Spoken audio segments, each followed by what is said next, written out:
18 साला चांदनी दुल्हन बनी मेरे आगे खड़ी थी और मैं बस खामोशी से उसे सर से पांव तक देख रही थी। वो दुल्हन की तरह सजी हुस्न की मूरत लग रही थी। लग ही नहीं रहा था कि वो मुलाजिमा की बेटी है। उसके वजूद पर कीमती लिबास था। उसने महंगे तरीन जेवरात पहन रखे थे, लेकिन उसकी आंखों में परेशानी और घबराहट के आसार नुमाया थे। वो हमारी खास मुलाजिमा की बेटी थी, जो आज मेरी बहू बनकर हमारी हवेली में आ गई थी। सारे गांव में इस शादी का जश्न मनाया गया था। हवेली भी रंग बिरंगी बत्तियों से जगमगा रही थी। ढोल बाजे पटाखों का खूब इंतजाम किया गया था। लेकिन मेरे दिल में एक अजीब सी जंग चल रही थी।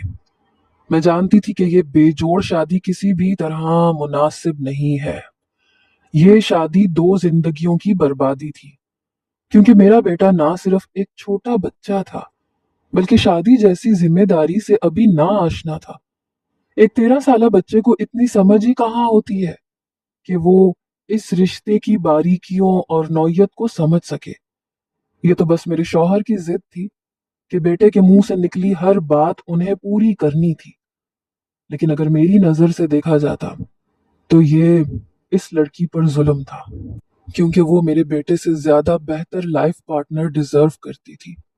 वो मुलाजिमा की बेटी जरूर थी, लेकिन इंतहाई हसीन और जवान लड़की थी। उसकी माँ ने चांदनी को मेरे हवाले किया और फिर मैंने सारे मुलाजिमों को छुट्टी दे दी। सभी अपने क्वार्टर्स में चले गए और मैं खुद चांदनी को लेकर अपने बेटे के कमरे में पहुंच गई। उसे वहां बिठाया और कहा कि तुम परेशान ना हो, मेरा बेटा सिर्फ 13 साल का है। उसे इस रिश्ते की नौयत का कुछ इल्म नहीं है। वो सारे दिन का थका हारा है, सारा वक्त ढोल बाजे और पटाखों में मसरूफ रहा है। कमरे में आते ही सो जाएगा। मेरी बात सुनकर चांदनी की आंखों में आंसू आ गए। कहने लगी, मालिकन, मुझे बहुत खौफ आ रहा है। छोटे मालिक मेरे साथ कोई जुल्म तो नहीं करेंगे ना? उस मासूम को देखकर मेरा कलेजा फटने को था। मैंने उसके सर पे हाथ रखा, कहा, फिक्र ना करो, कुछ बुरा नहीं होगा। अवैस तो अभी सिर्फ 13 साल का है। वो तुम पर कोई जुल्म कैसे कर सकता है? मैं उसके दुख और खौफ को अच्छी तरह समझ सकती थी, क्योंकि सालों पहले मैं भी ऐसी ही सिचुएशन से गुजरी थी और फिर ही मैं इस हवेली की बड़ी मालिकन बनी थी। उसे तसल्ली देकर मैं कमरे से बाहर निकली तो मेरा शौहर मेरे 13 साला बेटे को लेकर कमरे के दरवाजे पे खड़ा मुझे देख के मुस्कुराया। कहने लगा, बहू को सब कुछ बता दिया है ना? अपने शौहर की बात सुनकर मैंने शर्मिंदगी से नजरें चुराई और कहा कि वो सीधी सादी मासूम सी लड़की है और हमारा बच्चा अभी छोटा है। दोनों थके हारे हैं, सुकून से सो जाएंगे। अवैस के सामने ऐसी बातें ना करें। उसके कच्चे जहन में ना जाने क्या कुछ आ जाएगा। अभी वो बच्चा है, उसे ऐसे मामलात से दूर रहने दें। मेरी बात सुनकर मेरे शौहर को गुस्सा आया। कहने लगे, तुम क्यों बार बार मेरे बहादुर बेटे को छोटा बच्चा कहती हो? मेरा बेटा शेर है, शेर। इसमें बड़ी ताकत है। देखना कैसे पहली ही रात अपनी मर्दानगी दिखा के अपनी बीवी को जेर करके रख देगा।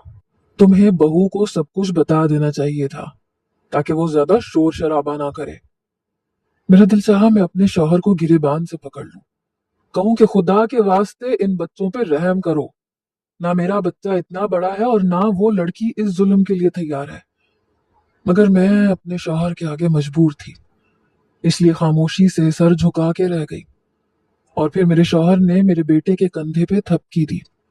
कहने लगा, जा मेरा शेर पुत्र, आज खुद को मर्द साबित कर दे।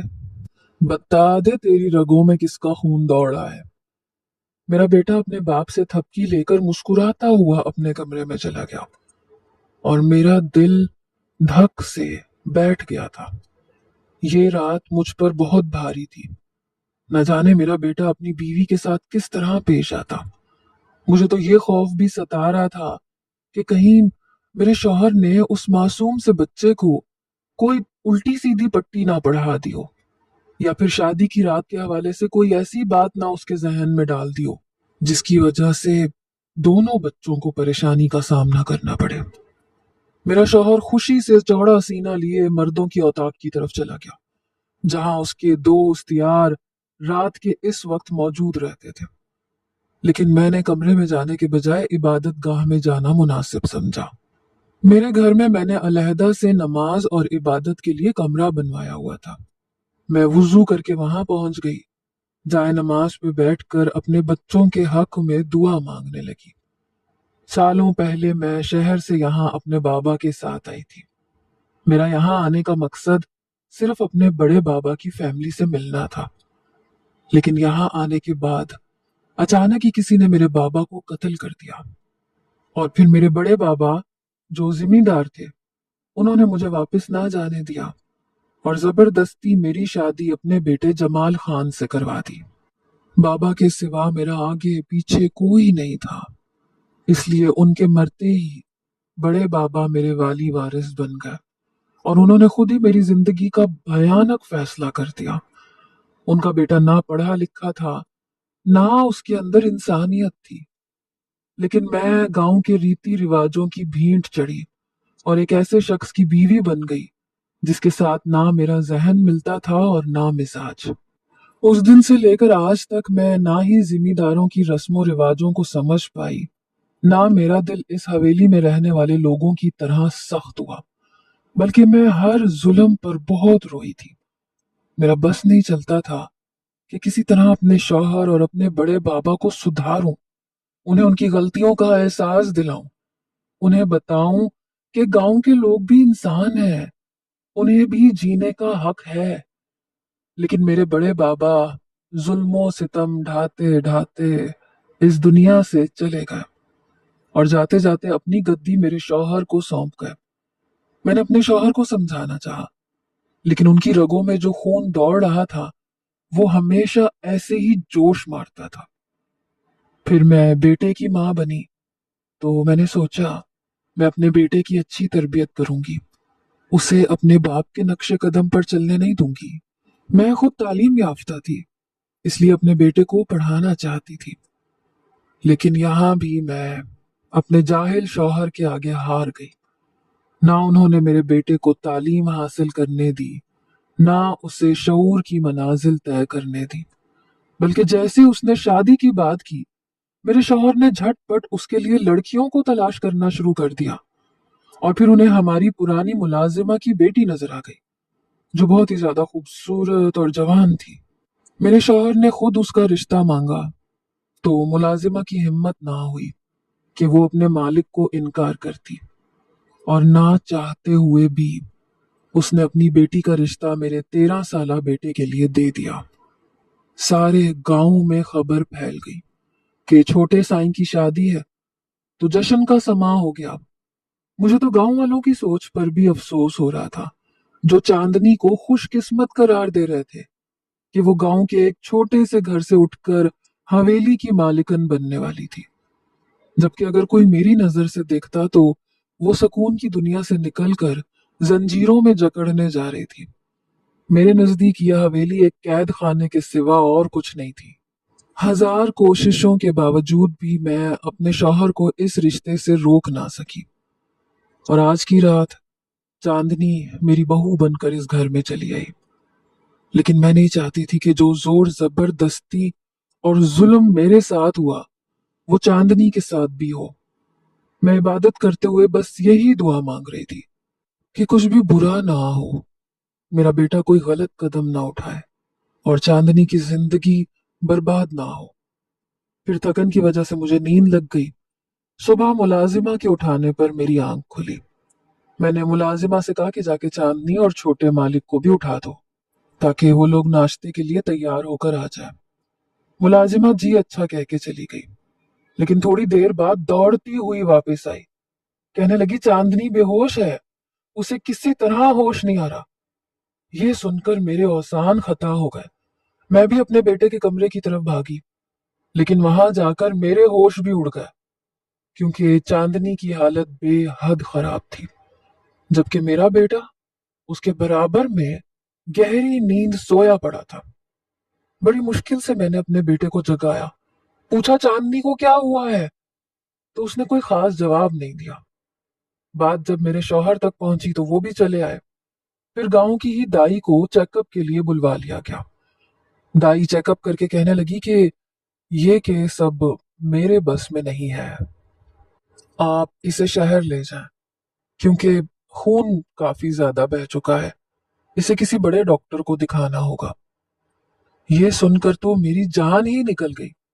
मेरे शौहर ने ड्राइवर से कह के गाड़ी निकलवाई। हमने चांदनी को गाड़ी में डाला और शहर की तरफ रवाना हो गए। अवैस को हमने गांव में ही छोड़ दिया था।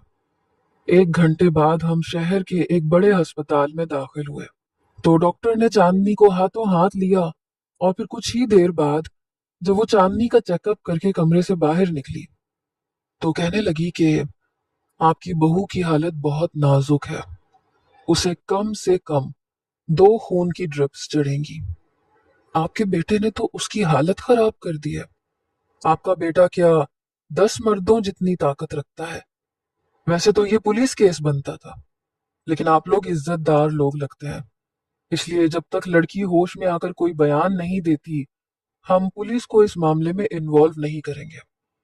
लेकिन अगर लड़की ने किसी जोर जबरदस्ती का बयान दिया तो फिर पुलिस को इतला करना हमारा फर्ज है। डॉक्टर की बात सुनकर मैं हैरत जदा रह गई।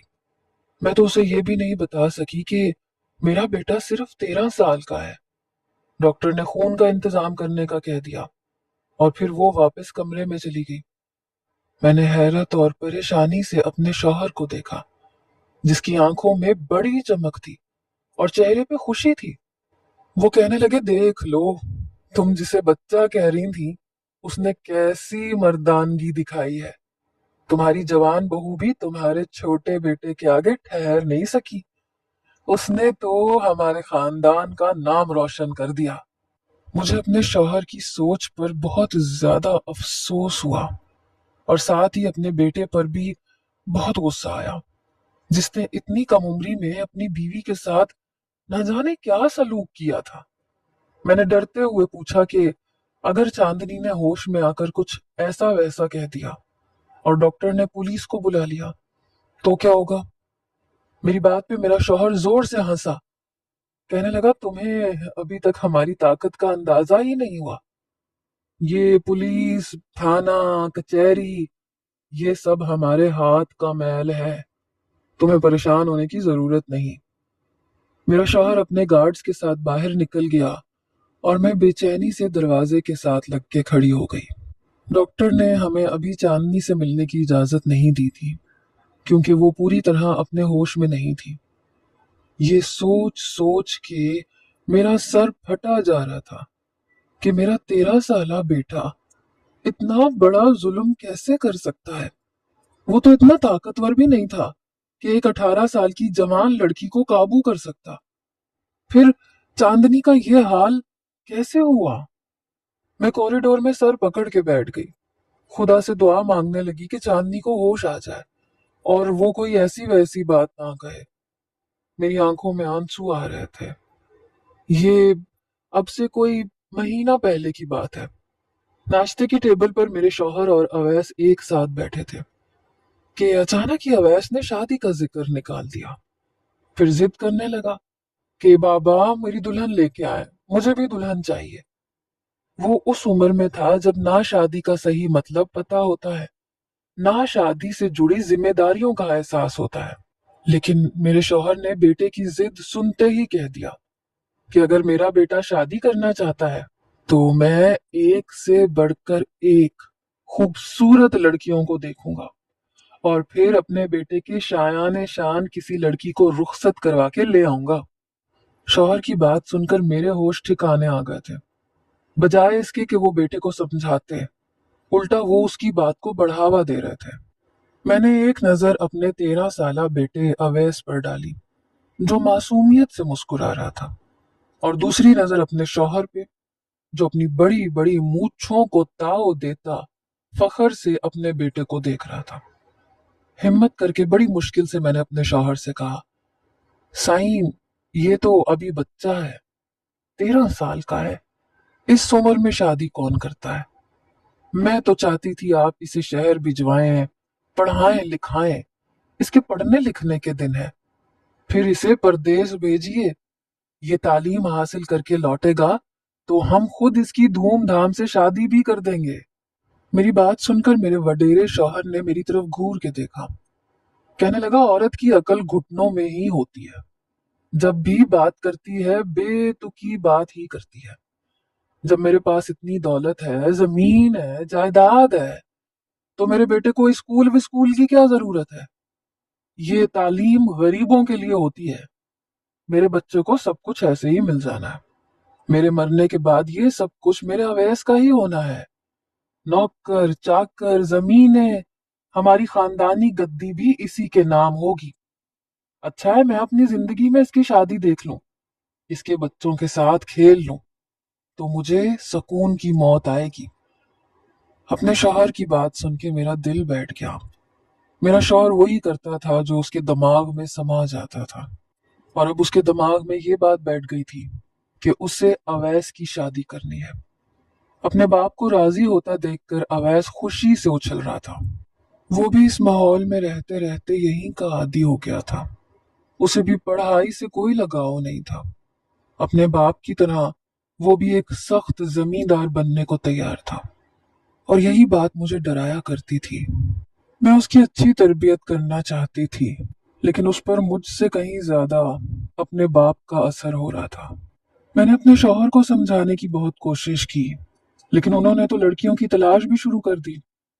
और फिर एक दिन हमारी पुरानी मुलाजिमा की बेटी चांदनी किसी काम से हवेली में आई, और मेरे शौहर की नजर उस पर पड़ गई। बस फिर क्या था, फिर मेरे शौहर ने बिना सोचे समझे चांदनी का हाथ मांग लिया, जबकि चांदनी पहले से मंगनी शुदा थी। पर मेरे शौहर को इस बात से कोई सरोकार नहीं था। उन्होंने मुलाजिमा से कहा कि उसकी मंगनी को खत्म करो और उसे हमारे अवैस के साथ रुखसत कर दो। और मुलाजिमा मेरे जालिम शौहर के आगे हार गई। मेरे शौहर ने बदले में उसे जमीन भी तोहफे में देने का वादा किया था। इसीलिए उसने अपनी बेटी की पसंद की मंगनी खत्म कर दी और उसे मेरे बेटे के साथ रुखसत कर दिया। लेकिन जो कुछ शादी की रात हुआ उसके बाद तो मेरा दिल दहल गया था। मुझे सच्चाई पूरी तरह मालूम तो नहीं थी, लेकिन मेरा बेटा ये सब कैसे कर सकता था? बस यही सवाल मुझे परेशान कर रहा था। कॉरिडोर में बैठे बैठे मुझे आधा घंटा गुजर गया था कि डॉक्टर ने बाहर आकर मुझे अंदर आने का इशारा किया। मैंने हिम्मत जमा की और अंदर गई तो चांदनी को देखकर मेरा दिल कांप उठा। वो जोर जोर से रो रही थी। ऐसे लगता था जैसे अपने हवास खो बैठी हो। मुझे देख के तो वो और भी घबरा गई। मैंने आगे बढ़ के उसे सीने से लगाया, कहा, मेरी बेटी मैं तुम्हारे साथ हूं, तुम फिक्र ना करो। मुझे बताओ अवैस ने तुम्हारे साथ क्या किया है? मैं उसे खुद अपने हाथों से सजा दूंगी। मेरी बात सुनकर चांदनी ने मेरी तरफ देखा और फिर बिल्कुल खामोश हो गई। उसकी ये खामोशी मुझे परेशान कर रही थी। मैंने दोबारा पूछा तो रोते हुए कहने लगी कि मैं आपको कुछ भी बता नहीं सकती, वरना मेरे पहले मंगेतर को मार दिया जाएगा। ये बात सुनकर मैं कुछ ठटक गई और मैंने पूछा कि ये धमकी तुम्हें किसने दी? कहने लगी, बड़े साईं ने मुझे ये धमकी दी थी कि अगर मैंने अवैस के साथ खामोशी से अपनी जिंदगी ना गुजारी तो मेरे घर वालों और मेरे मंगेतर को कत्ल कर दिया जाएगा। मैंने मोहब्बत से चांदनी का हाथ थामा और कहा कि मुझे हर बात सच सच बता दो, किसी को कोई नुकसान नहीं पहुंचेगा। मेरी बात सुनकर चांदनी ने एक ऐसे सच का खुलासा किया कि मेरे सर पर आसमान गिर पड़ा। वो रोते हुए कहने लगी कि रात को अवैस के कमरे में आने के कुछ देर बाद वो गहरी नींद सो गया था। उसने तो बस मेरा हाथ पकड़ के मुझसे बच्चों जैसी बातें ही की थी, जैसे छोटे मासूम बच्चे करते हैं। लेकिन उसके सोने के बाद कमरे का दरवाजा खुला और फिर बड़े साईं अंदर आ गए थे। उन्हें देख के मैं घबरा गई थी, लेकिन उन्होंने मुझे खामोश रहने का इशारा किया। फिर मेरे करीब आकर मुझे धमकी दी कि अगर मैंने उनकी बात ना मानी तो वो मेरे घर वालों को मार देंगे। मैं उनके आगे मजबूर हो गई और सारी रात बड़े साईं ने मेरे साथ ज्यादती की और मेरा ये हशर कर दिया। کہ میں اپنے ہوش کھو بیٹھی۔ جب مجھے ہوش آیا تو میں ہسپتال میں تھی۔ میرے ساتھ زیادتی کرنے والا میرا 13 سالہ شوہر نہیں بلکہ اس کا باپ ہے، جس کے ظلم سے سارا گاؤں ڈرتا ہے، اور میں بھی اسی کے ظلم کا شکار ہوئی ہوں۔ میرے شوہر کے بارے میں ایسی بھیانک سچائی جان کر میرے قدموں تلے سے زمین نکل گئی تھی۔ میرا شوہر لاکھ برا صحیح، لیکن کسی لڑکی کی عزت لوٹے گا یہ میں سوچ بھی نہیں سکتی تھی۔ اور وہ لڑکی بھی کوئی غیر نہیں تھی، میرے اپنے بیٹے کی بیوی تھی۔ میں تو بس ہکا بکا چاندنی کے انکشافات کو سن رہی تھی۔ چاندنی روتے ہوئے مجھے کہنے لگی کہ مجھے بچا لے مالکن، اگر میں واپس حویلی گئی تو ہر رات آپ کے شوہر میرے ساتھ یہی درندگی کریں گے۔ میں نے ڈاکٹر کی طرف دیکھا، کہا کہ آپ پولیس کو اطلاع کر دیں۔ یہ میاں بیوی کے آپس کا معاملہ نہیں ہے، بلکہ یہ واقعی ایک ریپ کیس ہے۔ یہ کہتے ہوئے میرا دل سہما ہوا تھا، لیکن اگر مجھے چاندنی کو بچانا تھا تو یہ قدم اٹھانا ہی تھا۔ میرے شوہر کو اپنی دولت پر، اپنے پیسے پر بڑا ناز تھا۔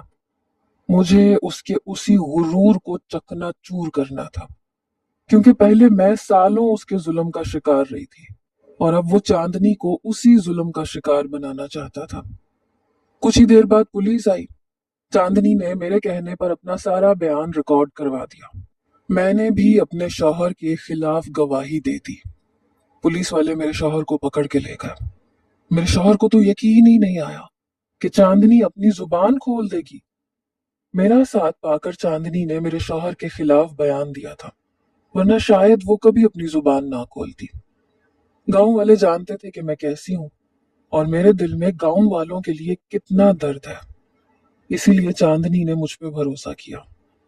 میں جانتی ہوں میرے شوہر کے پاس بہت پیسہ ہے، اور آج نہیں تو کل وہ اس کیس سے چھوٹ کر واپس آ جائے گا، لیکن تب تک اسے منہ چھپانے کی جگہ نہیں ملے گی، کیونکہ یہ بات سارے گاؤں میں پھیل گئی تھی کہ بڑے سائی نے اپنی بہو کے ساتھ زیادتی کی ہے۔ میرا 13 سالہ بچہ، اس کے ذہن پر بھی اس بات کا برا اثر پڑا تھا، لیکن میں اس سے سچائی نہیں چھپانا چاہتی تھی، بلکہ اسے بتانا چاہتی تھی کہ تعلیم کی کمی اور تربیت نہ ہونے کی وجہ سے ایک مرد کتنے برے راستوں پہ چل پڑتا ہے۔ میں نے اپنے بیٹے کو اسکول بھیجنا شروع کر دیا۔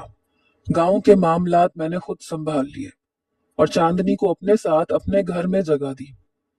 البتہ میں نے فی الحال اپنے بیٹے اور چاندنی کا کمرہ الگ کر دیا تھا، تاکہ چاندنی ذہنی طور پر بالکل ٹھیک ہو جائے اور وہ دل سے اس رشتے کو قبول کرے جسے میرے شوہر نے زبردستی جوڑا تھا۔ اور میں چاہتی تھی کہ میرا بیٹا بھی پہلے کچھ تعلیم حاصل کر لے اور پھر وہ اتنی بڑی ذمہ داری کی طرف آئے، کیونکہ شادی ایک بہت بھاری ذمہ داری کا نام ہے۔ چاندنی بھی ایک سمجھدار لڑکی تھی، اس نے بھی میرے اس فیصلے کو دل سے قبول کیا۔ میں نے تو اس کے سامنے یہ بات بھی رکھی تھی کہ اگر وہ واپس اپنے گھر جانا چاہے اور اپنے منگیتر کے ساتھ نئی زندگی شروع کرنا چاہے تو مجھے کوئی اعتراض نہیں ہوگا، لیکن چاندنی نے انکار کر دیا۔ وہ اویس کو چھوڑ کر نہیں جانا چاہتی تھی۔ اس کا کہنا تھا کہ نکاح کے ساتھ ہی اس نے اویس کو دل سے قبول کر لیا تھا۔ چاندنی کی یہ بات سن کر مجھے خوشی ہوئی تھی۔ اکثر چاندنی اور اویس ایک ساتھ بیٹھ کر پڑھائی بھی کرتے تھے اور کھیلتے بھی تھے۔ انہیں ایک ساتھ دیکھ کے مجھے خوشی ہوتی تھی، لیکن میں بالکل تنہا رہ گئی تھی۔ میں نہیں جانتی کہ میرا شوہر کب لوٹ کر واپس آئے گا، اسے کتنے عرصے کی سزا ہوگی، یا پھر شاید وہ خود کو اس کیس سے بغیر کسی سزا کے ہی آزاد کروا لے۔ مگر میں نے اپنے طور پر حالات بدلنے کی ایک کوشش ضرور کی ہے۔ میں نے ظلم کو صرف زبان سے نہیں بلکہ اپنے ہاتھ سے روکنے کی بھی کوشش کی ہے، اور مجھے امید ہے کہ کہیں نہ کہیں میں اس میں کامیاب بھی ہوں گی۔ یہ بھی ممکن ہے کہ جب میرا شوہر لوٹ کر واپس آئے تو سدھر چکا ہو، وہ پہلے جیسا ظالم نہ رہے۔ مگر میں آپ سب سے ایک بات ضرور کہنا چاہوں گی کہ ایک مسلمان ہونے کی حیثیت سے ہمارا فرض ہے کہ ہم جہاں کہیں بھی ظلم ہوتا دیکھیں اسے اپنے ہاتھ سے روکیں۔ اگر اتنی ہمت نہ ہو تو پھر اپنی زبان سے روکیں، اور اگر زبان سے روکنے کی بھی ہمت نہ ہو تو کم سے کم دل میں اسے برا ضرور جانیں، کیونکہ اگر ہم ایسا نہیں کریں گے تو ہمارا شمار ظالموں میں ہوگا۔